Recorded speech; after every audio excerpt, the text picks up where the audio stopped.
you see, Jains are less than 1% of India, but they contribute to almost 10% of India's GDP. And I used to feel very awkward that India is overwhelmed by Hindu mythology when we have so many mythologies. And I thought I should focus, while I wrote articles on Jainism, I thought I should focus because there's so many learnings in Jain mythology, which I'll share today. But it has personally helped me live a better life. And so it's a very personal thank you to a wisdom. How wonderful, how wonderful. Also, the title is very intriguing. You know, when you hear the word Bahubali, immediately what springs to mind these days is the Rajamouli movie, you know, hyper-masculine action and violence. Your Bahubali is a different Bahubali. It's a calmer Bahubali, a peace-loving Bahubali. Tell us about that. So that was one of the reasons we chose the title. Okay.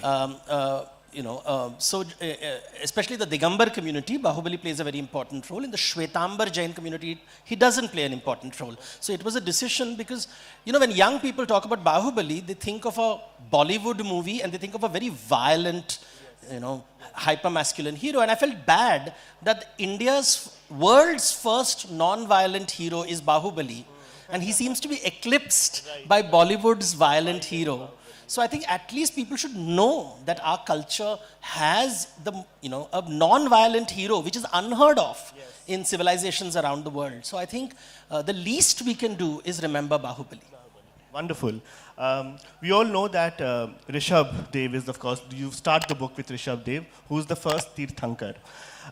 Now, what exactly does the word Tirthankar mean? I mean, of course, when I hear the word Tirth, it gives an image of pilgrimage, but do enlighten us. What is exactly the meaning of that word? So, Tirth is a geographical phenomena. So, you should understand, traditionally in India, people would travel from one water body to another water body. So, they would travel, and the moment a river would come, they would not cross the river. It was considered not proper to cross the river. Especially if you are a mendicant.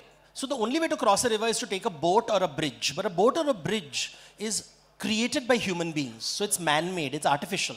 So a holy man in India would never touch anything man-made. So they would not cross it.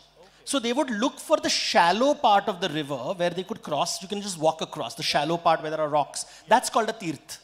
That's the original meaning of the word Tirth, and that is where holy men would stay. That is the place then the pilgrimage spot became, then temples emerged. So the Tirthankar walked that path, but more importantly, it's a metaphor. It's a metaphor for crossing the river of life and figuring out, being calm and relaxed about life. And I think that's the best thing you learn in Jainism is that just calm down. Uttejit hone ki koi avashyakta nahi hai. So I think one thing you learn from Jainism is how to be calm, composed. And if you see the images and artwork of Tirthankars, they're very calm, composed.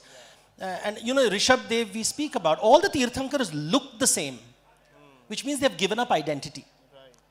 I am not Rishabh Dev anymore. I am cosmic. So that all the 24 Tirthankars look exactly the same. The only reason the human being wants to say, is it Rishabh Dev, is it Mallinath, is it Parshnath, they have symbols. For our benefit, not for their benefit.